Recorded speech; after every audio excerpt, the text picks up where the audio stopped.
Hari Om Tat Sat. A very happy Ganesh Chaturthi to everyone. It's a very auspicious day today to even end the Aitareya Upanishad. I will tell you as we go by and by. So, we did the Shanti part, which you heard just now. May my mind abide in my speech. So, only when I talk, the mind should be there. If the mind is there when I'm not talking, then what happens is the mind always goes backwards. It'll go back to something or the other that has bothered you, made it unpleasant for you, or made it pleasant for you. And the energy of the mind will get stuck at that point and it will not move forward. So the next one is the mind is still when you're not speaking. The second one is, may my speech abide in my mind.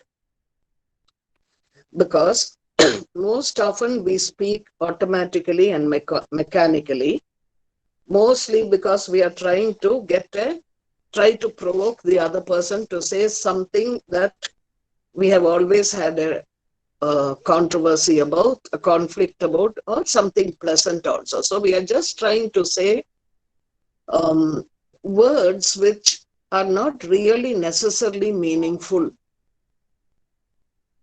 So when the mind is not in tune with the speech and speech is not in tune with the mind, then we cannot move forward on the path of self-realization. So here the disciple says, I will speak the truth, because you remember we said two ingredients are absolutely necessary for continuing on a sadhana. One thing is your will, your determination, that is the Sankalpa Shakti. And second is the surrender. So what is the Sankalpa Shakti? The Sankalpa Shakti is, I will speak the truth. This is your will. We don't know what the ultimate truth is. So whatever we feel is the truth at that moment, with a full mind looking at it as a witness, we make a sankalpa, I will speak only the truth. But then we realize that with the best intentions, we will go astray. Because A, what we think may not be the truth. We might say the truth and that might be hurting to somebody. Then again, it's not in harmony with the supreme truth, which is formed of non-violence. And the second is, the minute I realize something, this is my limitedness, I might feel that I've got the whole thing. I've arrived. So just to remember that the journey is still incomplete, the sadhaka says, I have made my sankalpa to speak, to think only the truth, but protect me so I can be aware that I have only touched the ocean. I don't possess its vast expanse. So this is what the Sankalpa Shakti is, and this is what the surrender is. Surrender is surrendering your limitations. Sometimes people think you have to become a wonderful saint and then you surrender to the divine.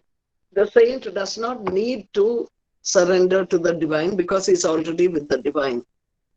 It is people like us who are incomplete, the sinners of the world, if you want to call it that, people who are ignorant about things and keep making mistakes. It is we who have to surrender our limitations, because we know limitations will always be there until you have reached the Paramatma or the Supreme Consciousness. So we say, from my side, I'm promising to be with the truth. From your side, please protect me that I will not go astray.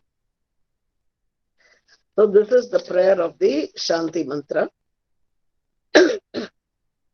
And the one rahasyam of Tantra I told you about earlier on is the mind keeps going backwards all the time, doing wrong things as a habit.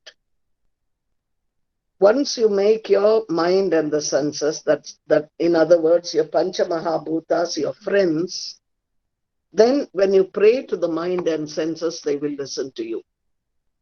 In other words, you learn to love yourself because you are a part of the Parabrahman whom you're trying to reach. You learn not to constantly feel that you're a sinner, you're making mistakes, you're not good enough, your self-esteem is down. All this is the um, negative thoughts. The negative thoughts are also beings, entities in the universe that move into the unconscious mind, what we call the asuras and rakshasas.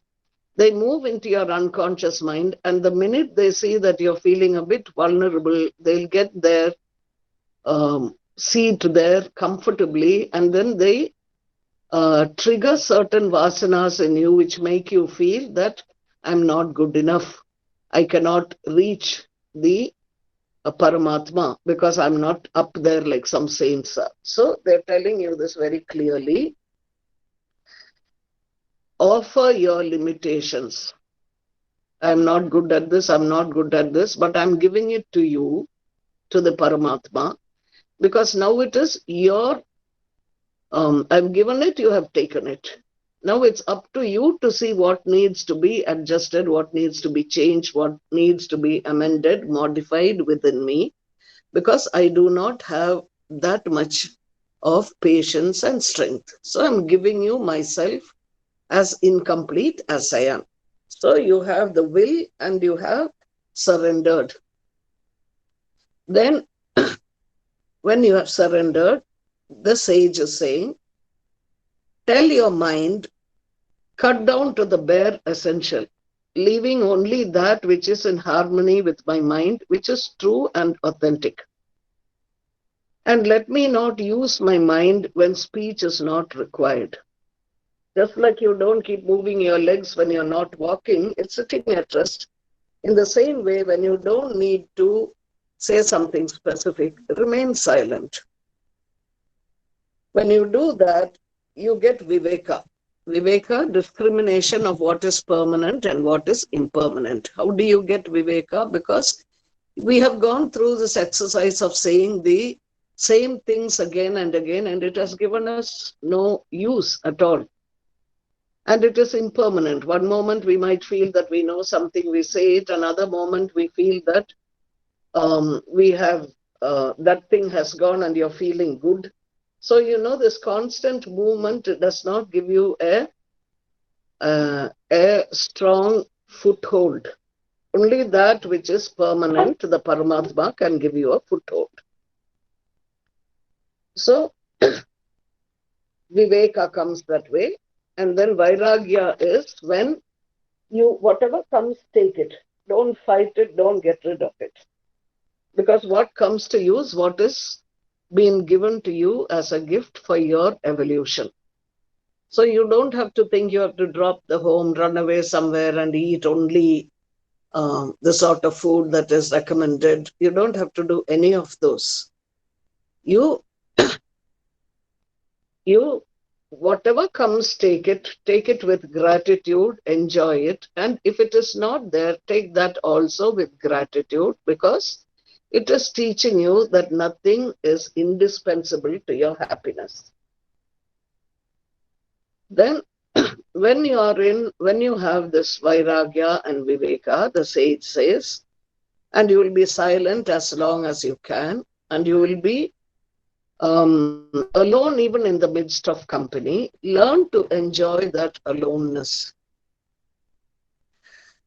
Then when you start learning to enjoy that aloneness, then your will become stronger, Sankalpa Shakti. It will have more prana to take you along. And the protection will be there because you have asked for it and you will get it. There is nothing that you ask for that you don't get. we get everything that we ask for. And that is half the problem, because we don't know what to ask for, because we don't know what we are ourselves.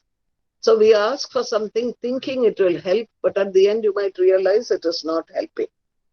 So let the ask for the divine, and let the divine tell you all the options, and let the divine decide which options are the best for you.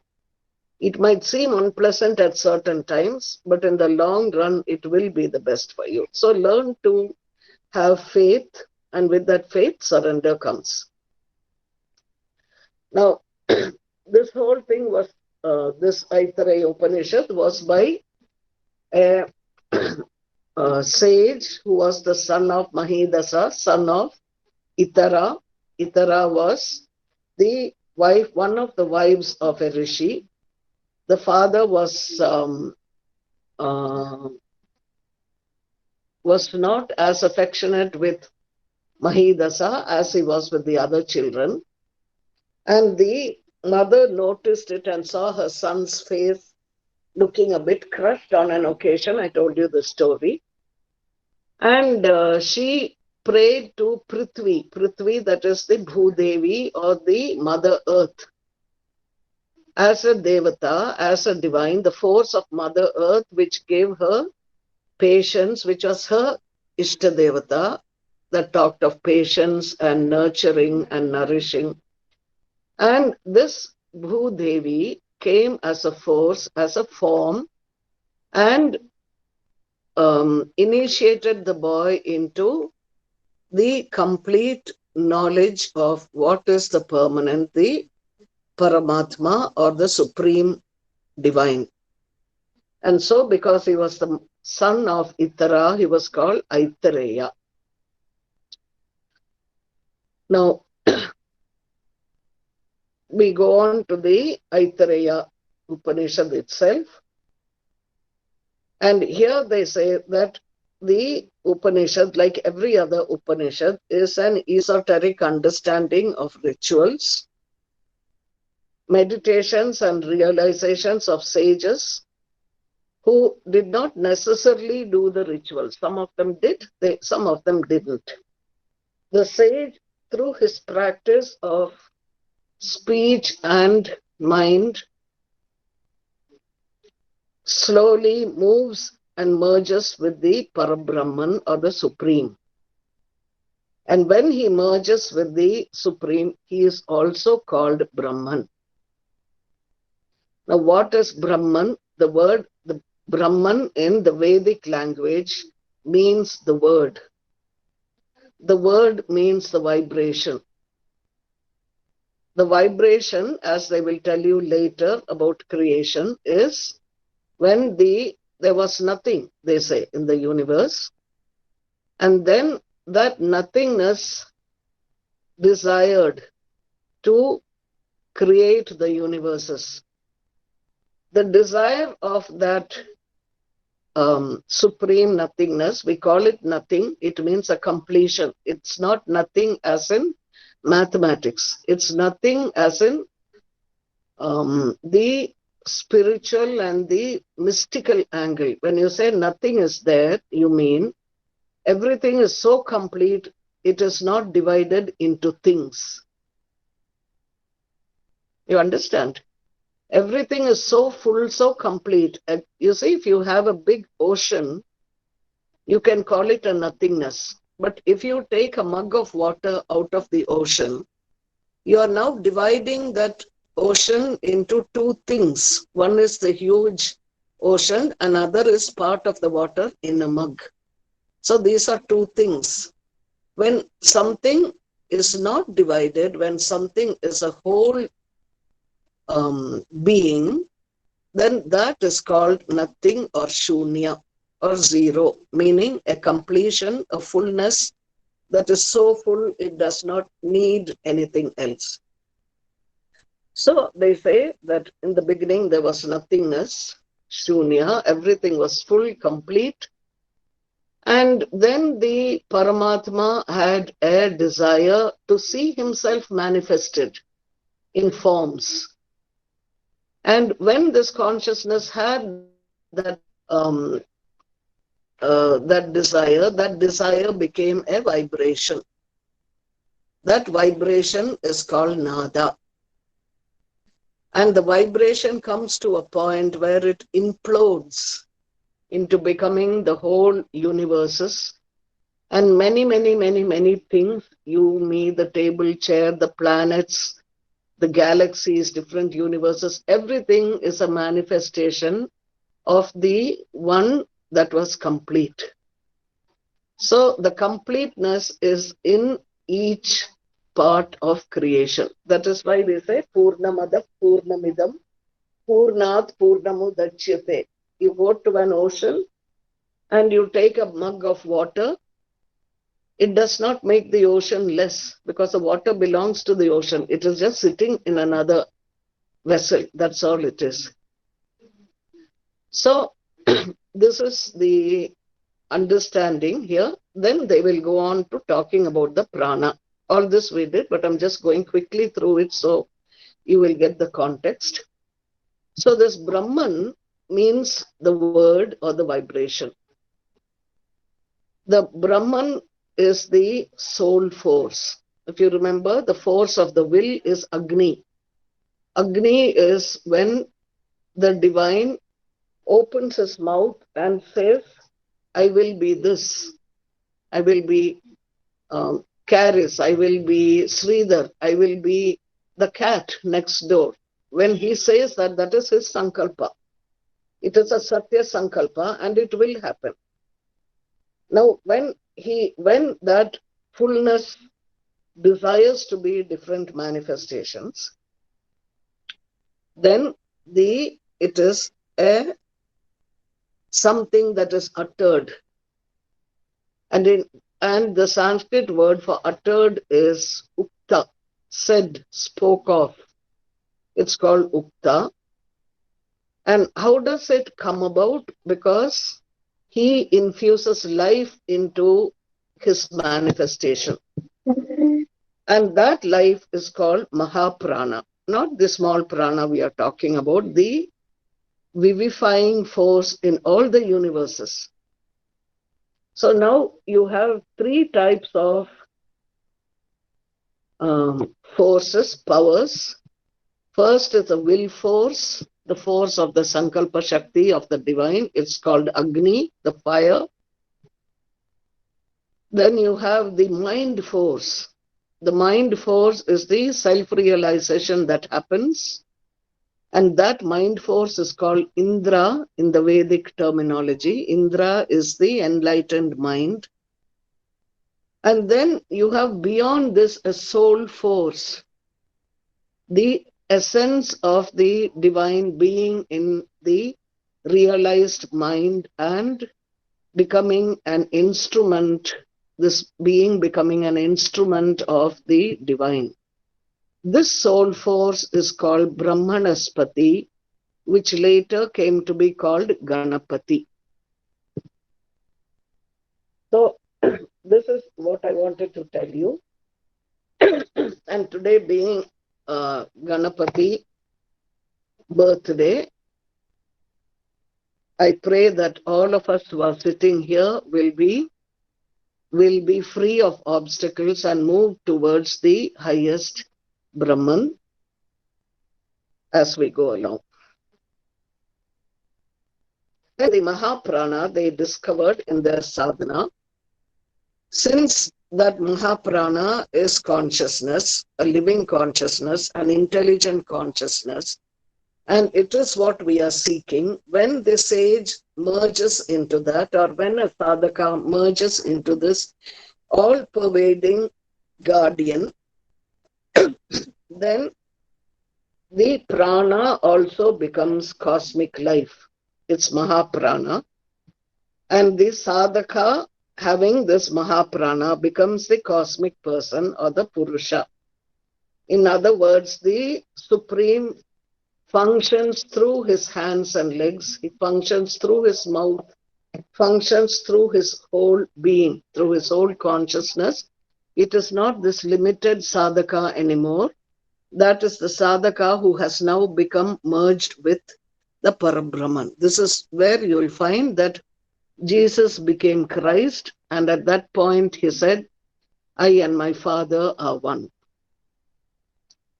So now you have this prana, and when the prana, which is consciousness, Mahaprana, looks at everything that is manifested, and he sees that everything is shining, illuminated, he says, I am he that shines. And he sees this illumination in everything in creation. So it is as if he is seeing himself in creation everywhere. But till he, at even when he is slightly incomplete, he will see the divine in everything around him. So then what he speaks becomes the truth. And when he speaks, his mind is fully there. He recognizes the Paramatma or the Atma or the soul force in all herbs, trees, animals, people, everything. And that is the meaning of Ganapati, who is born today. Now, when you are talking about prana and speech joining with each other, you are talking of prana, pranayama. Pranayama, which consists of prana and chitta. Prana is the breath, chitta is the mind. They are so intimately connected that one follows the course that the other takes. For example, we saw the other day that when you are talking, you are using the prana to talk. So you say that prana enters in the speech and speech swallows the prana. On the other hand, when you're in deep sleep, the prana is there and you're not talking. So it's called, they say, the prana swallows the speech. So prana and speech are intimately connected. And when you follow speech, for example, you're following a mantra. You're doing this mantra on a regular basis with great devotion, knowing that it is a living force. It's not just a few syllables put together to make a sound. It's a living force, and there is a divinity in the mantra. Then when you follow it from the gross way of chanting it loud, as you keep doing it, it becomes more and more softer. Then it becomes a mental phenomenon. You say it in your mind. Then the mind keeps saying it without your thinking of it. That is a Pashyanti Vak, the word or the vibration that sees what it is going to become. Because you're going back to the source, and then it becomes the para or beyond all the mind, and it moves into your Sukshma Sharira. And your Sukshma Sharira now is made of this mantra vibrations. So, sages say the Maha Prana is like a main beam of the body, which is a house. And on this main beam, all the other energies, the spiritual energies, come to life, like the seeing, the hearing, the mind, the speech, everything. Now they say there are 4 Purushas. Purusha means a consciousness living in a particular environment. First is the body Purusha or Sharira Purusha, which is your Annamaya Kosha, that is nourished by the food. The essence of this is the conscious self without the body also. So if you follow this Annamaya Kosha, you will realize that there is a consciousness in your body. And as you keep following it, supposing a moment comes when you move into Samadhi or a person dies, you will see that even when the body is not there, the essence is still a conscious self. The essence exists, it cannot be killed. Then you have what is called the Chanda Purusha. Chandas is the meter um, of a Vedic mantra. The the the regularity at which certain sounds and tones are come about. So they are called the assembly of aksharas. Akshara means that which is a syllable. It also means that which cannot be destroyed. So any vibration, any sound, anything you say goes into space and it is kept there. Nothing is destroyed. So this assembly of aksharas, its essence is A. Then you have the Veda Purusha. Veda Purusha is the life force that is present in the Rig, Yajur, Sama Vedas, and its essence is Brahman. Now, when I say Rig, Yajur, Sama, it doesn't mean it is not in the Bible, it doesn't mean it is not in the Quran. What it means is a person who is practicing the Brahma Vidya or trying to understand the Supreme, no matter what he calls it, no matter what rituals he does, he or she, when you are walking on this path, which is called Brahmacharya, then such a man understands the essence and not necessarily just the written words. And this essence is the Brahman or the first vibration. Beyond this, the fourth Purusha is the Mahapurusha. And the essence of this Mahapurusha is Surya. Now here when they are talking of Surya, they are not talking of the material sun that comes up every day and goes, because there are many such suns that are there in all the galaxies. These are called the Laukika Surya. That is the material Surya. We are talking of a self-luminous being, the completeness of consciousness, what we call the Parabrahman, the supreme divine, the supreme soul, that is the individualized soul in a person, and is also the soul of the entire world of manifestation. That is called Surya. So this Surya or this consciousness, which is the sacred or the one that is beyond understanding, becomes individualized in each creation. It is in you, in me, in the tree, in the grass, in everything. So why are they there? Because that consciousness is trying to help the seeker, whoever that seeker is, see everything as itself. So when you see the divine in every being, it is called the Vishwarupa Darshan.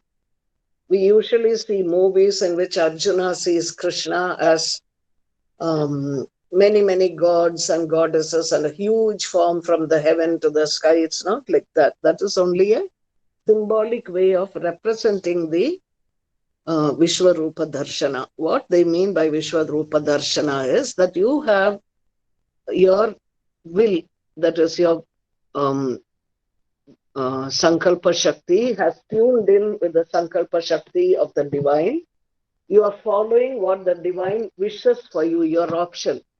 That is to come and be merged with the source. Then you are working towards it, the proceeding towards it. This is sadhana. And in proceeding, you go beyond the mind that is conditioned by all the past, which is what we do when we tell the mind not to go backwards, but to continue where it is with the chanting of mantra. Then the mind doesn't go backwards, it stays in the moment with the mantra. And continuous abhyasa or practice of this takes you towards self-realization. And that self-realization comes through the Shakti or the enlightened mind, which is called Indra. Then you have the soul force, which is the soul of Paramatma himself. As your mind becomes more and more enlightened, what happens is all the other divine qualities within you that are latent, it's all there. You don't have to go anywhere. Within you and latent now start manifesting themselves. So you get all these divine qualities. Sometimes some of them are siddhis. There is a conflict about siddhi. You might get a siddhi, nothing bad in getting it, accept it, but do not use it for your own personal welfare or for your ego purposes, for your limited self. Let it be used as an instrument of the Almighty.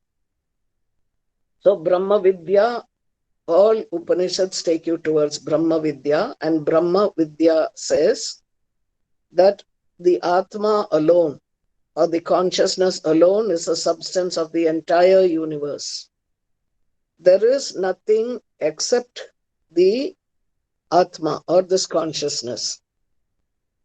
This Atma is the pure consciousness, is called Prajnana. And you are Prajnana and everything else is Prajnana. Understanding this is a Mahavakya which is said every Veda has a Mahavakya, which is what the disciple seeks to understand. This one is Prajnanam Brahma. Prajnana is a permanent consciousness, and that consciousness you discover for yourself, where it is revealed from you that everything in the universe is the same consciousness that is within me also. So then you understand that the entry of this consciousness into the world and body and everything created by him, because it is him, is for realizing this unity of Brahman. So now we will come into the creation itself that they talk about. Then they say in the beginning, all this was Atman alone, nothing else. Nothing means no thing. As I told you, it's pure consciousness. It is not divided into different manifestations. And now they will tell it to you like as if it's a story with a bit of poetry put into it, as if because they are teaching children this. So see it in that context. And they say, he thought to himself, how will I know what my manifestation is all about? So let me become many things. So he becomes all the universes so that he can see himself in different forms. And how did he create it? First, there was the waters of that celestial consciousness above. The topmost was called Ambas. Amba means the mother. Amba also means water. The waters of the divine consciousness first were present. That is what he created. Then just below that is what is called the Dyuloka. The Dyuloka is the support of the waters of consciousness. And later you will see that this is where the Devatas, the higher souls, will live, those energies. Then the third one is called Marichi. Marichi is the mid region between the higher divine completed and the lower incomplete world. So this is the mid region through which the rays of the light pass, illuminating everything, space. And below this is the Mara. Mara means that which lives on earth. Mara also means death. And everything that is in this dimension dies at some time or the other. So the what is there? The body dies, but the Atma which has come, the Paramatma which has come into the waters of consciousness, into the Dhyuloka, the support of the above, the rays of light passing, and the beings, all the creations on the earth, when the thingness of it, that is the material aspect of it goes, they will realize that this consciousness is still alive. And that is how you move towards a Paramatma. Then after Mara, you get the waters below the earth. It's called Apaha. So this is the first creation. He creates 5 different dimensions. And in the center, you have the human being. Above you is the completed and the going to be complete waters of consciousness. Below you is the incomplete and the fractured consciousness, which has not yet taken shape. So this is the human being. You reach that point and you're setting out to discover where you came from. Now, this is the first creation. The second creation is, he says, this consciousness says, let me now create guardians of all these dimensions. So what did he do? He gathered all the waters and he made what is a form of the divine consciousness, the total form, the big form. Earlier on, it was formless. Now it has a form and it is called the Virata Purusha. The Virata Purusha, he made just like a man, that is like a human being. He raised it from the waters and meditated on these waters. That was the first tapas that he did. Tapas means heat or the yajna or the personal sacrifice. He sacrificed a portion of himself to become Virata, that immense form that was there. Then he contemplated on this Virata Purusha and he was looking and meditation. The second tapas, out of the Purusha that he made, the Mahaprana went and it burst forth from that Purusha's mouth as vibration or speech. It became fire. Then the power of smell came in, the 2 nostrils were formed, it became air or prana that everyone was able to breathe and live out of. Then he became the eyes, and the eyes brought sight. Sight became the sun. That is the regular sun, the Laukika, the material sun. Because without light, you cannot see anything. Then the ears came about and the ears heard the mantra in space, the vibration in space. So the space was divided into 10 portions: north, east, southwest, northeast, northwest, southeast, southwest, up, down. He divided it into 10 and he made 10 guardians of these directions. These were called the Dikpalas, or the guardians of the directions. What were they guarding? They were guarding the seeker against anything negative that would come about. If you are doing meditation in the proper way, you will do a practice where you do nyasa, and after nyasa, you will surrender to the guardians who are aspects of the divine, and the guardians will see to it that when you are in meditation, nothing negative will come and disturb your meditation. So like this, many things he made, and that was the second creation. Now, then you have the third creation. The third creation is a higher Vedic view. Now, when this seeker finds all this happening, understands all this, the next understanding is this. It is a higher Vedic view which says there actually is no creation at all. There is no creation at all. What you call creation is just the evolution of name and form. That is, from the unmanifest, a phenomenon called manifestation happens. Like, for example, your dream. When you are sleeping, you create a dream.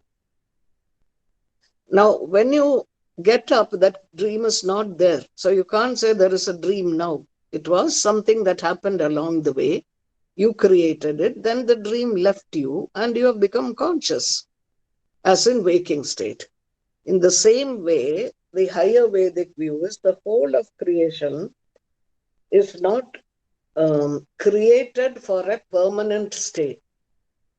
The unmanifest, which is everywhere, which cannot be described, which has no specific property, that unmanifest creates a phenomenon of name and form, a thing which is like a dream, and it is not permanently there. So, how does it create it? They go to the next. It is the power of the Supreme Being to create something in matter, which is a shadow of himself, which is a glorious happening, and it is an extraordinarily powerful happening.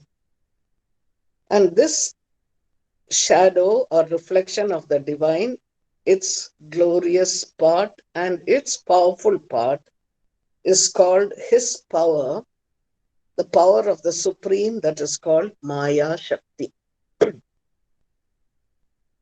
This is called his power, which creates his own reflection in the beings that he manifests as. And it has the glory because it has the potential to become what he is. And it has the power also to become that when you understand and merge with Maya or the Lokamata or the Divine Mother, who is creating this whole world of illusion like you create your dreams. The whole world, they say, they have found, when you go to this point of understanding, the whole world has a center. That center is Paramatma or the divine, and everything is like concentric circles around it, all dimensions.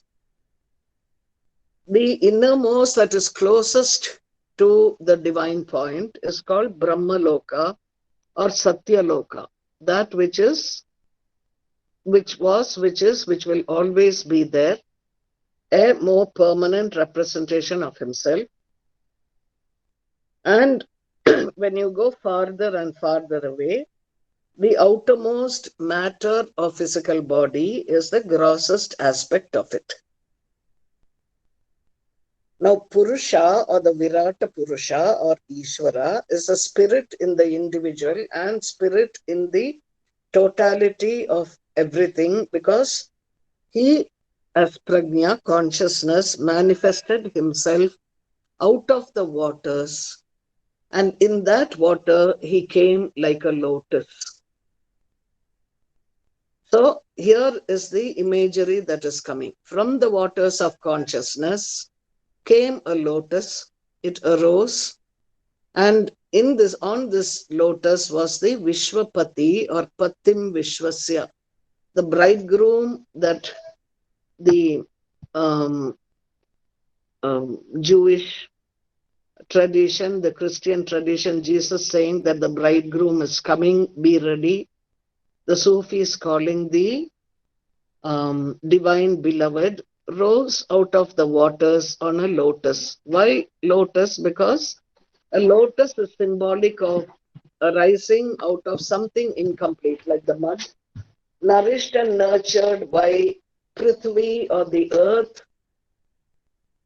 the mother of infinite patience who constantly keeps nourishing you irrespective of what you do to the earth. And the lotus comes out and opens itself completely to the sun. The sun is Surya.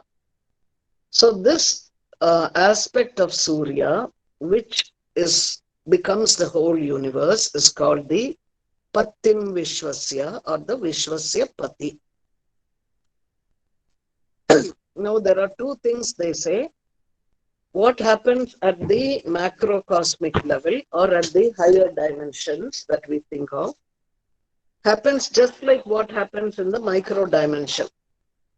That is, if you have a mother and a father and they move together, that is the Shakti and the consciousness, they conceive, and there is a nucleus floating in the amniotic fluid of the mother. This nucleus develops into an embryo. Listen to it carefully. This embryo slowly achieves the organs and faculties, and they express themselves as the fetus or the infant. And they say the same thing. Remember, they are exploring and finding out. They are not telling you academic lessons. The same way they realize it happens in the Virat Purusha or in the cosmic, macrocosmic level. What happens is the consciousness as prajnana is there, and this consciousness as prajnana floats in the waters of consciousness. Out of the waters of consciousness, the personal atmas come out. Portions of the Shakti, the mother, and the consciousness, the father. This intelligence works through different sensations. And that energy, those energies, are called the Abhimani Devatas. That is the Devatas of your sense organs. For example, you have a different Devata or power looking after your eyes, another one looking after your ears. The ears cannot see, the eyes cannot hear. So you have specific Abhimani Devatas for each of these. Now they go to the continuation of the story, and this is what Adi Shankara says as a commentary. These gods and guardians of the universe that the Paramatma became fell into the ocean of existence. Not the first ambas, the Mara, the mundane life of birth and death. They all fell into this water, and they call it samsara. Now people will say this samsara is so sorrowful. Everything that is born is in grief. Buddha will say, what is this grief all about? Buddha says, this grief is from unfulfilled desires, vasana. Sorrow has its root in ignorance. You don't realize that you will get all your desires happening in some lifetime or the other, and you will find that it is incomplete, and you will move towards a permanent desire to be with your source. Because you don't realize, because of Maya Shakti, you live in a life of illusions, and when you live a life of illusions and your mind goes backward, the minute one desire is fulfilled, another desire comes up. So, no, at the end of your life, there is some desire which is left unfulfilled. These are called the vasanas or the residual energy, and they continue to be in space. When you come back with another body, with rebirth, you pick up these vasanas if you are still ignorant, and you go through another body to death time of being unhappy about something or the other, not fully happy, until you reach a point where you want to go to the source and get permanent happiness. At which point you will choose, you will have the maturity to choose those vasanas of the residual energy that will help you on your journey and not which will keep you back. So when he says this birth and death ocean, Mara, is beginningless and endless, is shoreless, It is infested with huge crocodiles that torment the being. These are disease, old age, death. In between, you will get momentary relief when you have a contact with the senses, which gives you a bit of pleasure, but that too doesn't last.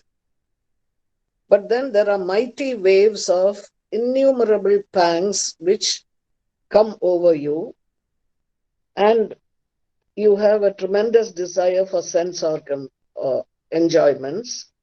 They blow over the sea, and you are pushed down.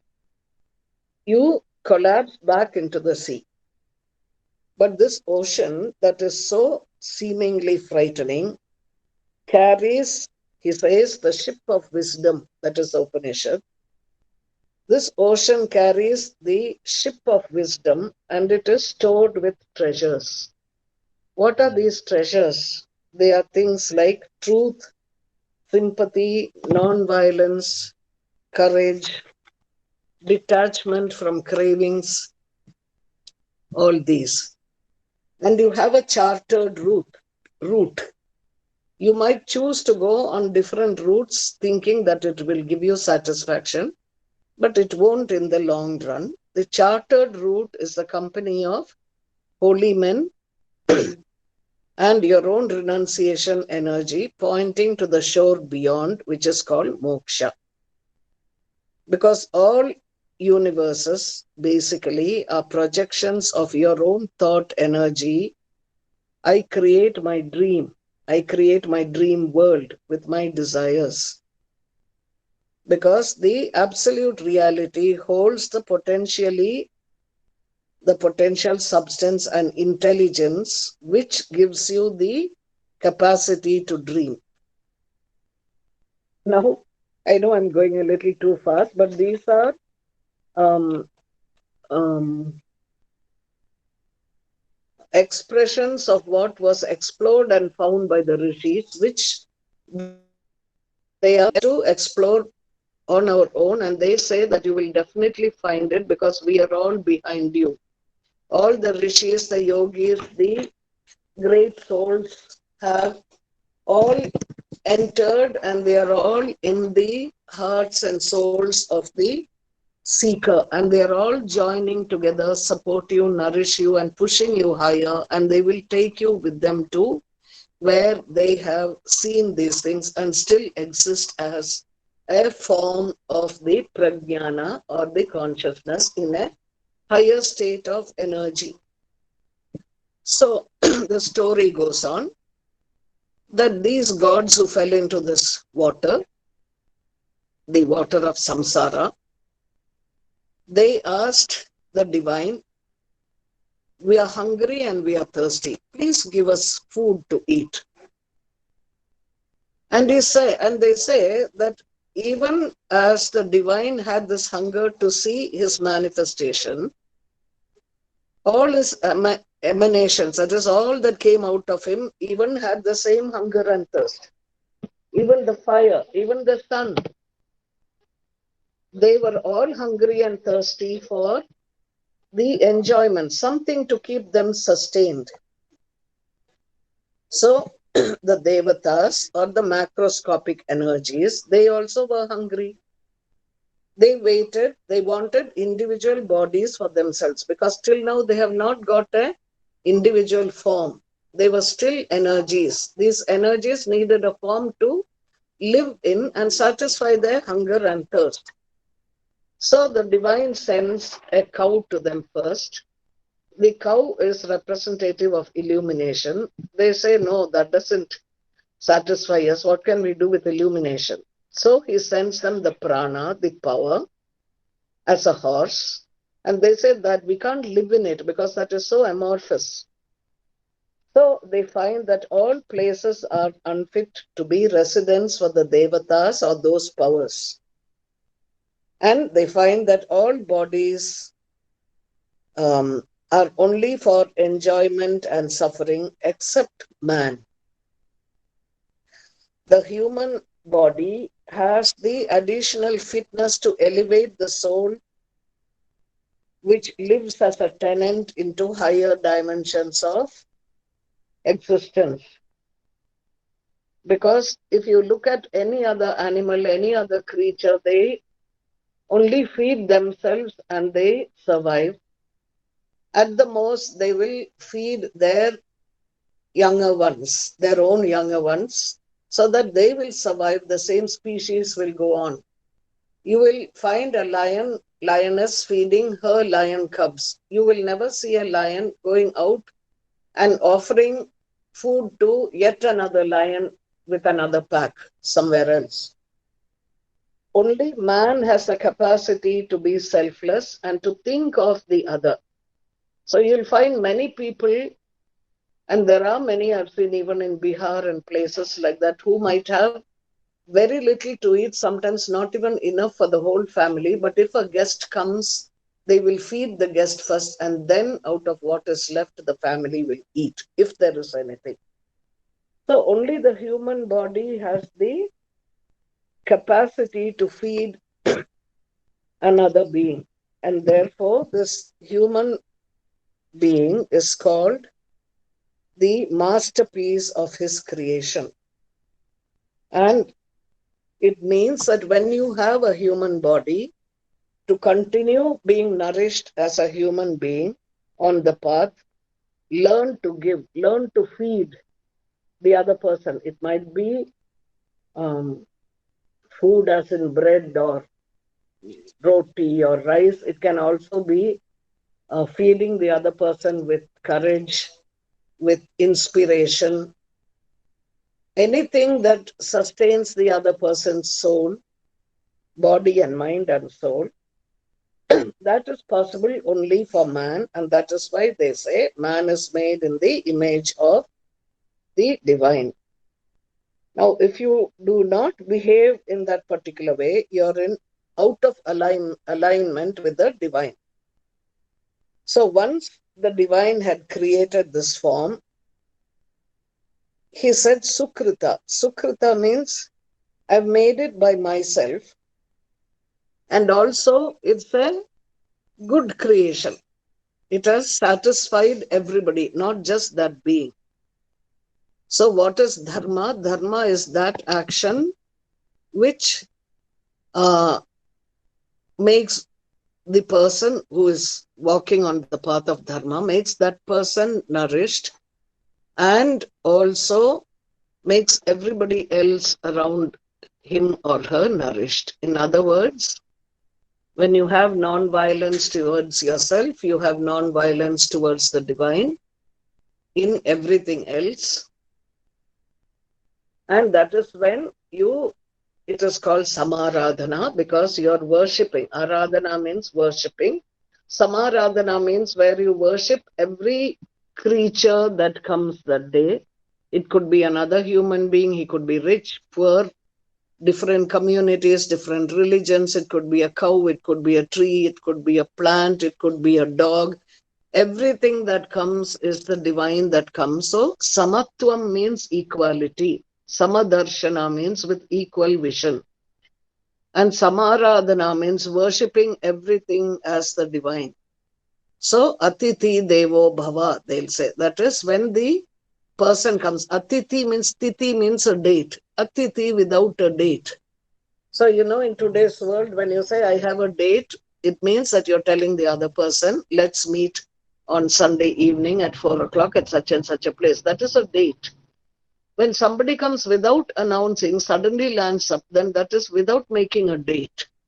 This is called an Atithi, a person without making a date. Date is Tithi, Atithi.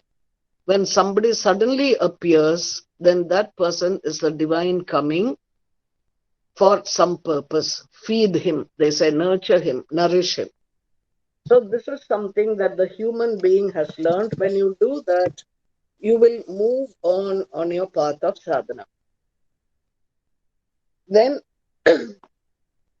they say the creator thought, let me create food for the worlds and guardian deities.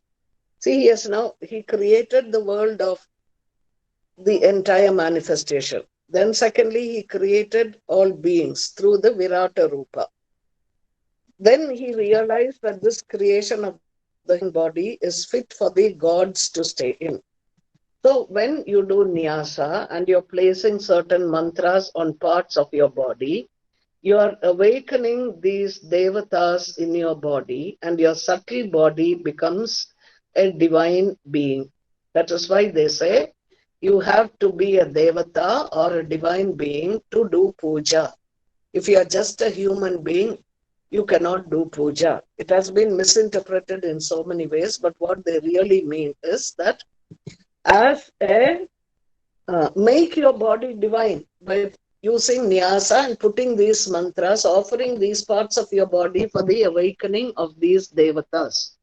And when the devatas are powers, luminous powers of a higher level, when they wake up, your subtle body becomes a divine body living in this material body. So when you become a divine Sukshma Sharira, you will see everything with a different um, perception and perspective. So he thought, let me create food for all the worlds and guardian deities. So what did he do? He thought of the waters. And when he contemplated on the waters, organic matter sprang up. Wherever there is water, it nourishes and you get organic matter. The trees, the plants, the vegetables, even animals will eat, if they are non-vegetarian, carnivorous, they will eat herbivorous animals which eat the organic material. So the organic matter sprang up when he thought of the waters. And when this organic matter sprang up, it became the food. And this is spoken in the poetic sense, so you have to see it that way. The food that was created tried to run away. Now the food that was created tried to run away. So the being that wanted to eat the food to satisfy its hunger tried to seize it by speech. He found it was not possible. Why? Because if you say food, can you fulfill hunger? You can't. So this is speech. He tried to seize it by the breath. That is merely smelling. What does a breath give you? The air gives you the smell. Just smelling the food cannot fulfill hunger. Then he looked at it with the eyes. He tried to grab it with the eyes. And then he realized he couldn't hold on to it because mere sight of food does not fulfill hunger.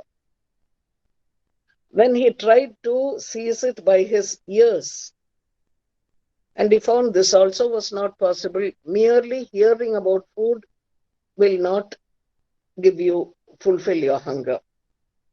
Then he tried to seize it by the skin, all the jnanendriyas, karmendriyas and everything.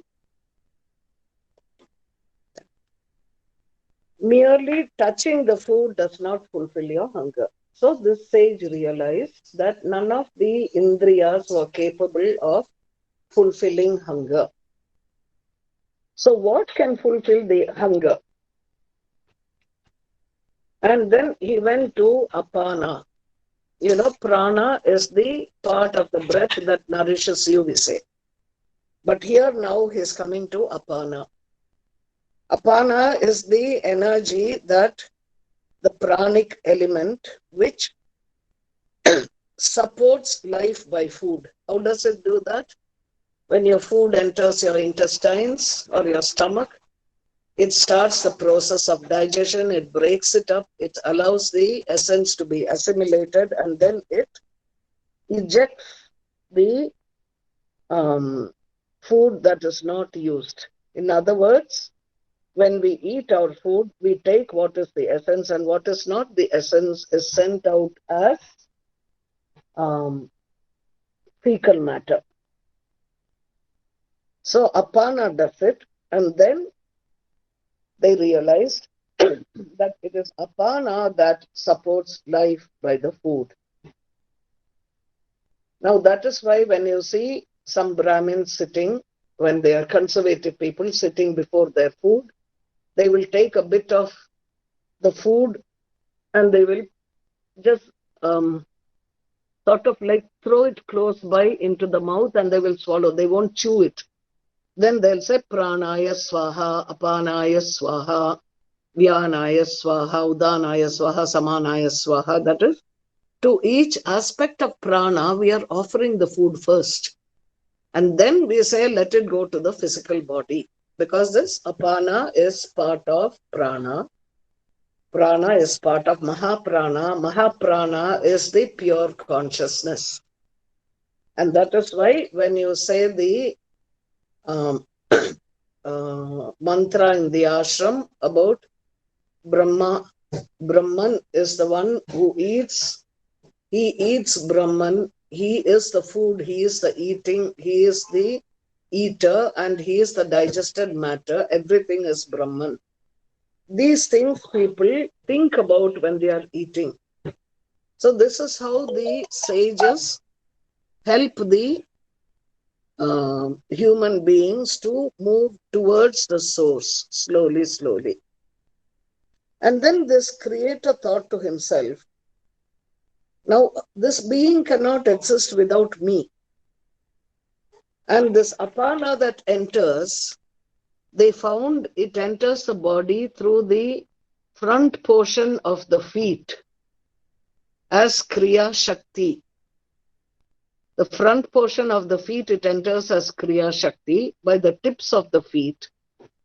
That is why the body below the neck is useful for moving. But when this prana enters the body through prana, apana, in any way that it comes, so the forepart of the feet, the prajnanam or the Atman is the Lord. He can't enter through that same gate. So, as Jnana Shakti or as the intelligence of life, he enters through the top of the head, the Brahmarandra. He comes as a ray and he enters and becomes the Jivatma or the individual soul. This door, which is on the top of your head, they call it the anterior fontanel, is called the happy gate or the Nandanam Dwar. The divine comes, and that is why they say when somebody moves out through that, then they get moksha because they know where the divine being has entered and they hold on to the divine being and he takes them upwards through his own gate. And where is this divine Paramatma inside you and who takes you upwards? It is the Guru who has merged with the Paramatma who takes you up. So the Jivatma then says, Idam Dra. I see that I am the same Brahman that I was searching. I have been praying, my latent part has been praying to the potential in me. So it is also called Indra. And so they say that he finds out that he whom I have been meditating upon as a Parabrahman, he is without attributes, Sa Upadika, with attributes, and he also is Nirupadika, without attributes. All sense organs, the five elements, air, water, fire, space, all these, the mental aspects like the forms that you have, your memory, your recollection, your vitality, desire, love, hate, the entire creation is guided by this consciousness or prajnana. The entire universe is founded on this Mahaprana. Therefore, the person recognizes Prajnanam Brahma. Now, this is Aitareya Upanishad. I'm finishing it here. But before we completely close up, I want to give you a few inputs upon what is the Guru, what is the disciple that we are talking about here. Who is a disciple? A disciple is one who is in anguish. Anguish means great grief, constant grief at separation from its source, the Lord. So there is a thing called existential anguish. If you get everything in life also, you're not comfortable. There's something missing. And you're constantly searching for that something. You might search for it in power, you might search for it in popularity, you might search for it in wealth, you might search for it in love, but eventually you will find that nothing gives you total, complete satisfaction, like you're going to the source, because you are the source. You are the fulfillment of who you set out to be. So this is the disciple who, until he reaches that point, is in anguish, till he reaches the source. So let us remember, disciple is not somebody who says, oh, I like the Guru so much, I will serve the Guru so much. There is no need for much talking at all. A disciple is quiet. Now, who is the Guru here? This is what Parvati asks Shiva in the Tantras. And Shiva talks to Parvati and says, Durlabham Trishu Lokeshu. This knowledge is difficult to obtain in the three worlds. Which knowledge? The knowledge of what is Guru, who is Guru. Then he says, Guru Vina Brahma na Anyat. Satyam Satyam Varanane. Brahman is nothing other than the Guru. The Paramatma is the Guru. That doesn't mean your Guru is the only Paramatma. It means that when a Guru attains that dimension of consciousness where he has merged with Parabrahman or Paramatman, then that Brahman works through this Guru for the welfare of the disciple. So in that sense, Paramatman is the Guru who works through the human being of who you consider your Guru. And he says, Satyam Satyam Varanane. This is the truth, this is the truth. Nothing else is the truth. So that is why we say Guru Brahma, Guru Vishnu, Guru Devo Maheshwaraha, Guru Sakshat Parabrahma, Tasmai Shri Gurave Namaha. You're saying the Guru is the creative force, the sustaining force, the dissolving force, which we call the Supreme Divine, who comes into this body that you call the Guru for your purpose, to help you go to reach your source, which is the Brahman itself, out of which you have come. So they are also telling these students who are going to the Gurukula, don't get seeing the Guru as a person alone and looking at him or looking at her or whatever it is, and then saying, oh, how handsome he looks, how nice he looks, and I want to be close to my Guru, and I want to, all that. So I want to be in the inner circle. All these things are just illusions that Mahamaya is presenting you with, to see whether you're serious about going towards the supreme source, which is the Guru, or whether you're getting sidetracked into a movie of an illusion that you have created called the Guru.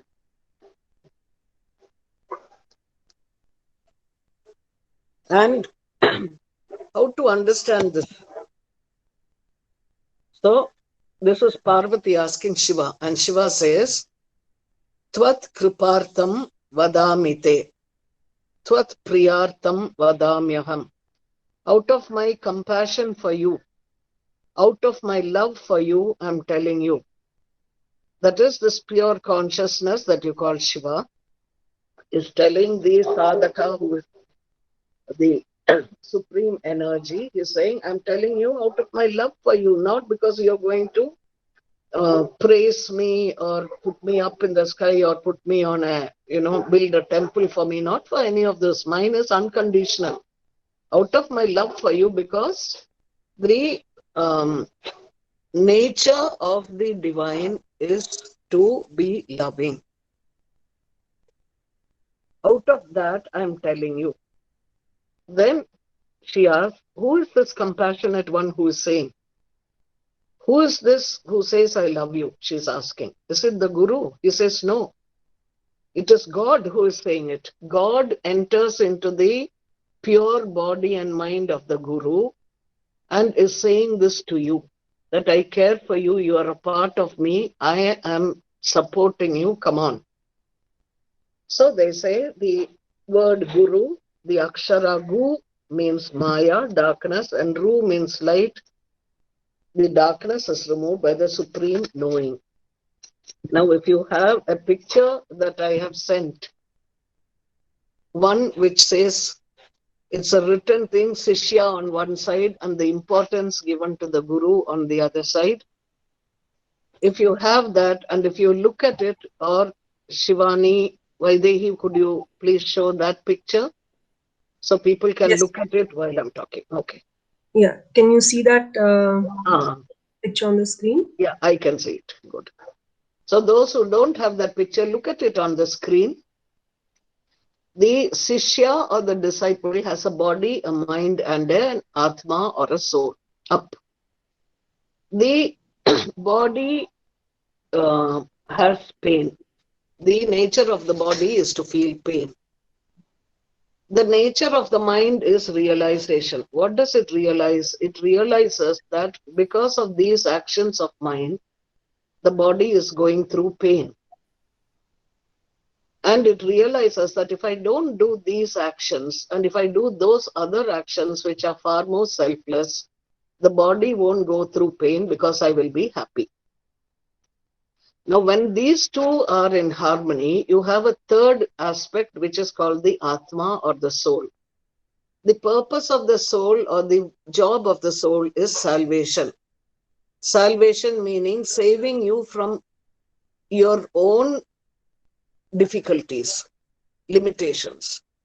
So when your body and mind are in harmony, this is why you say, let my speech be merged with the mind, let the mind be merged with the speech.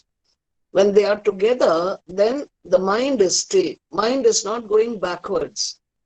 And when it goes backwards, I told you, it goes to some difficulty you had somewhere and it remembers that, and out of that it builds up something. You go to, somebody gives you an apple, suddenly you remember that, oh, I had an apple when I was 6 years old. And when I ate that apple, then I broke my tooth, then my parents took me to a dentist, and in the dentist, the thing, it was so intimidating. I got so worried. And my friend went to another dentist, called somebody, and this somebody was very nice. You know, that's how the mind will go on and on, but you're stuck to that apple because of these memories.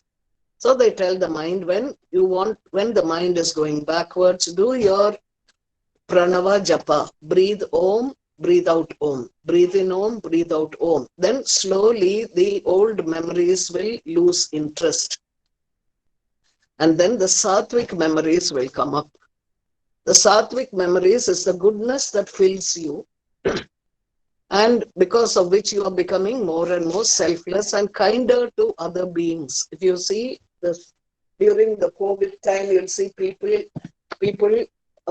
not the regular people, the people who suddenly found a bird or something, becoming a um, protector of birds, animals feeding other animals, unusual things like this, such as a people feeding other people. This is sattva.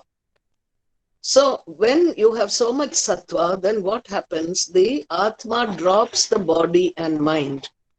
Drops it means you can either die because it's not necessary anymore, you've reached the point, or you can be in samadhi, or you can just be an extraordinarily good human being, selfless, who we call saints, and the soul goes ahead.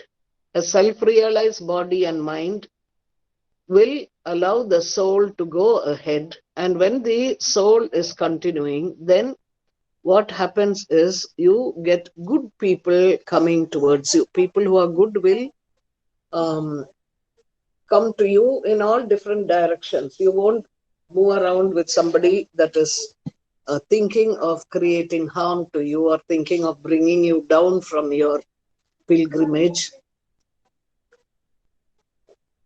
And such a person who continues becomes a what you call a Jivan Mukta, a person who's liberated in life. And what is the specific aspect of them? The Paramatma takes the Atma and binds it with himself.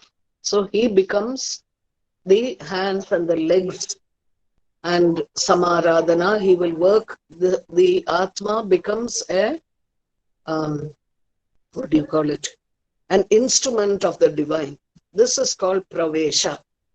When the Guru reaches that state, the Guru can enter another body. That is called Parakaya Pravesha. That is, he can enter into another person's physical body. Say you're a disciple and you're struggling.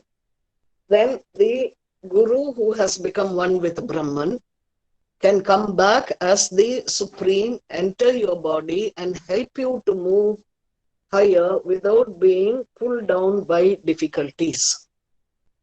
Then this is so the entering into a body. Now the same, similarly, a person can, you have what is called Manasa Pravesha. I've written it there. From the body, the Guru or that being can move into your mind and give you good thoughts, because you have good thoughts and you have an overload of evil thoughts from your past, the old vasanas that you have picked up. The Guru who has merged with the divine is able to remove all these negative thoughts of yours, because he is able to swallow it. This is the symbol of Shiva swallowing the poison that comes when the ocean is churned.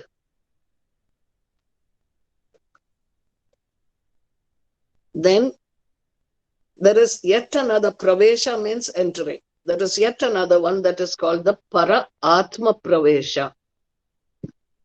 Now, these other two, Parakaya and Paramanasa Pravesha, is it can enter into any body. But the Paramatma, Para Atma Pravesha, is when a Guru enters the Sishya's body and brings up certain aspirations which attract other good people towards the Sishya. Other good people means other people who are perhaps alive and who have these vidyas and who are looking for somebody to impart it to. Then that is a Para Atma Pravesha. Because he is not imparting it to you, he is imparting it to your Guru within you. Then you have what is called the Paramatma Pravesha. Paramatma Pravesha, when the divine himself enters your body and you become a like an avatar in a sense. Avatar is coming down, but here is the Guru who has merged with the divine can put you onto that level. Now on the left, you will see certain words in green. Brahmavid, Brahmavidvar, Brahmavidvariyan, Brahmavidvarisht. Brahmavid is a Guru who has realized the supreme truth. Brahmavidvar is the same person who has established it in himself. You know, when you realize, you can lose that realization in the beginning, then again you come back. You must have seen in Patanjali's Yoga Sutra, Asampragnata Samadhi.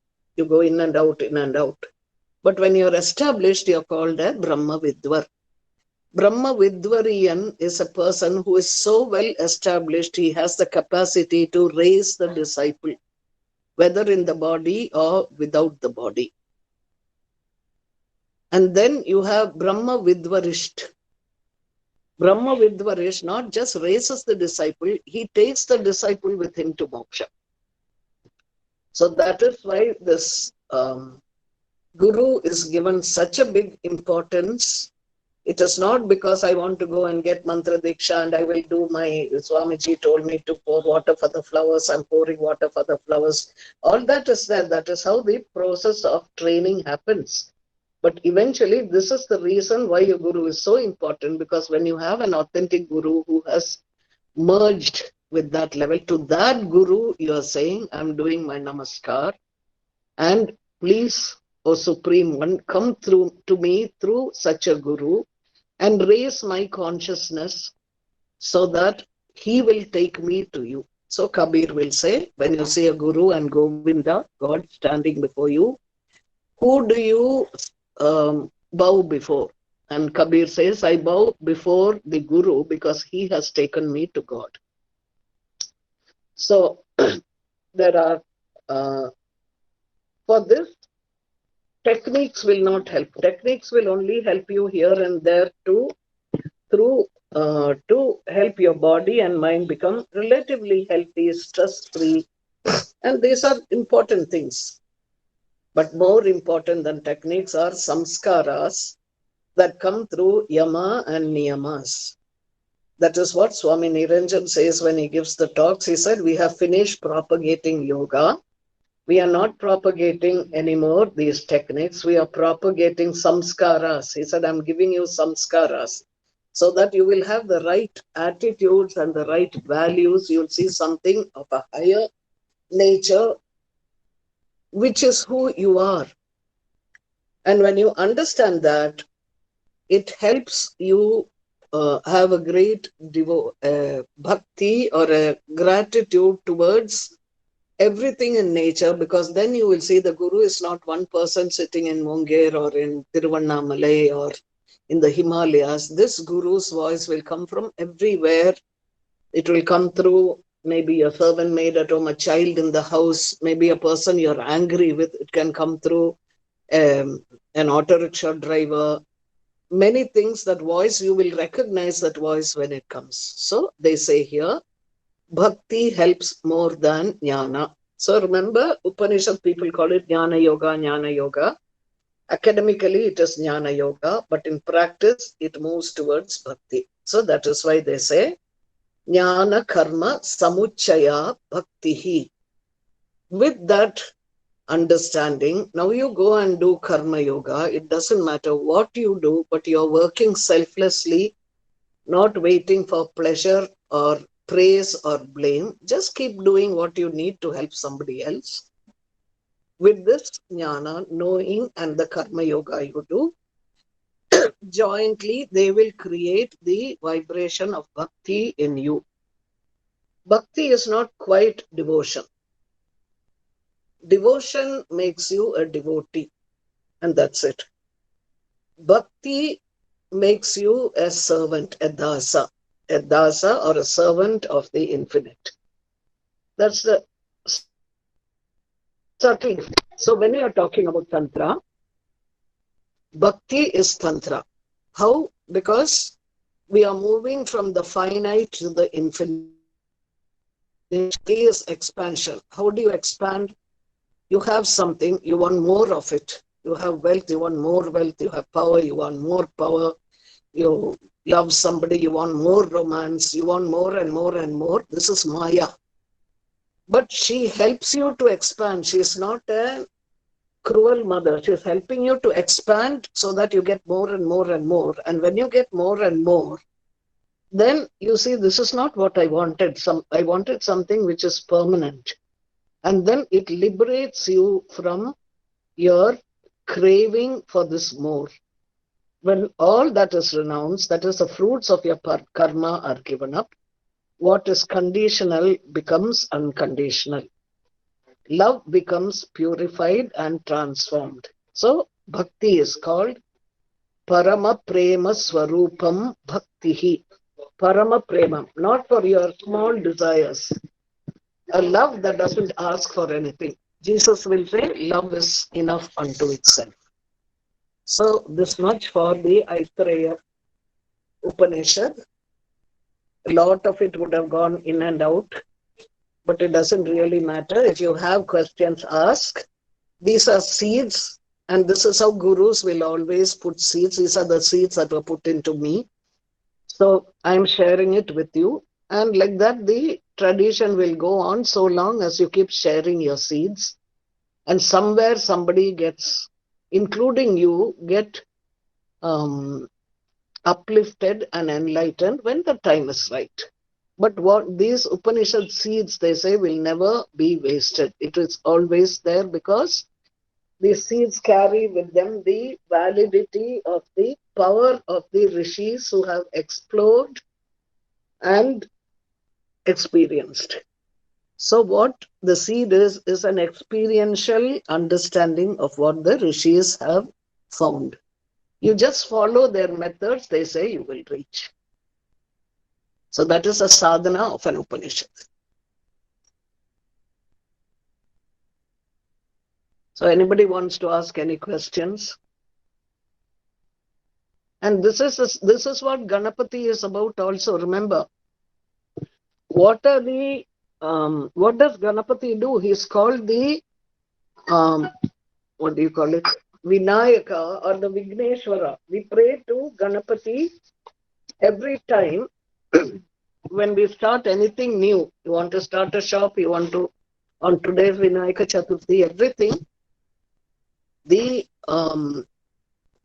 what do you call it? The Veda describes Ganapati or Vignaraja, the remover of obstacles. And they say the obstacles are the energies of the vital planes and the worlds who do not want man to progress towards the light. An obstacle is something that obstructs our movement or progress. So they say the obstacles on our path, each of us, is caused by forces of darkness which enter into our sukshma shariras.